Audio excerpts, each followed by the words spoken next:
ছোট পর্দার জনপ্রিয় ও সুদর্শন অভিনেতা, যিনি একাধারে ধারাবাহিক ও চলচ্চিত্রে অভিনয় করে দর্শক হৃদয় আন্দোলিত করেছেন। ছোটবেলা থেকে বড় হয়েছেন অভিনেতা হওয়ার স্বপ্ন নিয়ে, আর সেই স্বপ্নের বাস্তবায়ন জলতরঙ্গ ধারাবাহিক দিয়ে। তিনি পশ্চিমবঙ্গের ভাস্কর চট্টোপাধ্যায়। রঙিন জগতে নিজেকে যতটা ঝলমলে করে তুলেছেন, ততটাই ফিকে বাস্তব জীবন।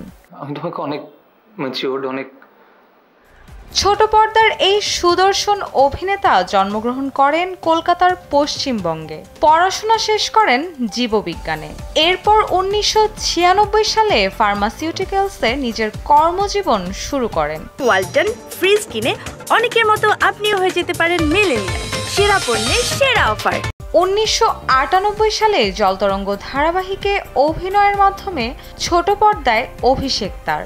অনেক ধারাবাহিকে ভিন্ন ভিন্ন চরিত্রে অভিনয় করে জায়গা করে নিয়েছেন ভক্ত হৃদয়ে। 2002 সালে লেজেন্ড অব ভগৎ সিং চলচ্চিত্রে বটকিশোর দত্তের ভূমিকায় অভিনয়ের মাধ্যমে বলিউডে আত্মপ্রকাশ তার। ক্যারিয়ারে সফলতা পেলেও ব্যক্তিজীবনে নিঃসঙ্গ এই অভিনেতা, নেই সঙ্গী সুখ। পরপর 2টি বিয়ে ভেঙেছে তার। তাই এই অভিনেতার রয়েছে ব্যক্তিজীবন নিয়ে আক্ষেপ। ক্যারিয়ারে সফলতা ব্যক্তিজীবনের আক্ষেপের আগুনে জ্বলে পুড়ে ছাই।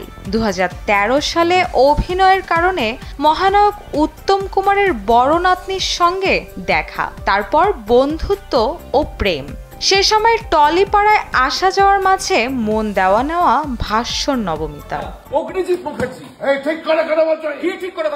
2014 সালে নবমিতার সঙ্গে গাঁটছড়া বাঁধেন ভাস্বর, কিন্তু হঠাৎ তাদের জীবনের মোড় ঘুরে যায়। বিয়ে বিচ্ছেদের সিদ্ধান্ত নেন নবমিতা, তবে ভাস্বর চেয়েছিলেন সম্পর্কটা টিকিয়ে রাখতে। নবমিতার ইচ্ছাতেই ডিভোর্স দিতে হয়েছিল তাকে। তাই তিনি নবমিতাকে কোনোদিন ক্ষমা করতে পারবেন না বলে জানান। কাছে যেতে তাই পারিনি।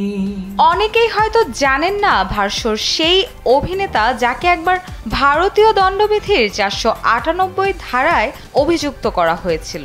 নবমিতার সঙ্গে বিয়ের আগেও মায়ের পছন্দ করা পাত্রীর সঙ্গে শুভদৃষ্টি হয়েছিল ভাস্বরের, কিন্তু সংসার শুরু হতেই বুঝলেন বেলতলায় গিয়ে ভুল করেছেন তিনি। সম্প্রতি এক গণমাধ্যম সাক্ষাৎকারে বিচ্ছেদ নিয়ে ভাস্বর জানান, নবমিতাকে তিনি ক্ষমা করতে পারবেন না, কিন্তু তার প্রথম স্ত্রী ভাস্বরের সঙ্গে যা করেছেন তা তিনি মরণকাল পর্যন্ত মনে রাখবেন।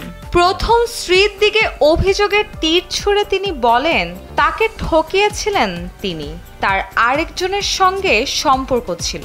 ভাস্বরকে বিয়ে করতে তাকে বাধ্য করা হয়েছিল। বাড়ির মানুষের কাছে ভাস্বরকে ছোট করতে 498 ধারা চাপিয়ে দেওয়া হয়েছিল তার ঘাড়ে।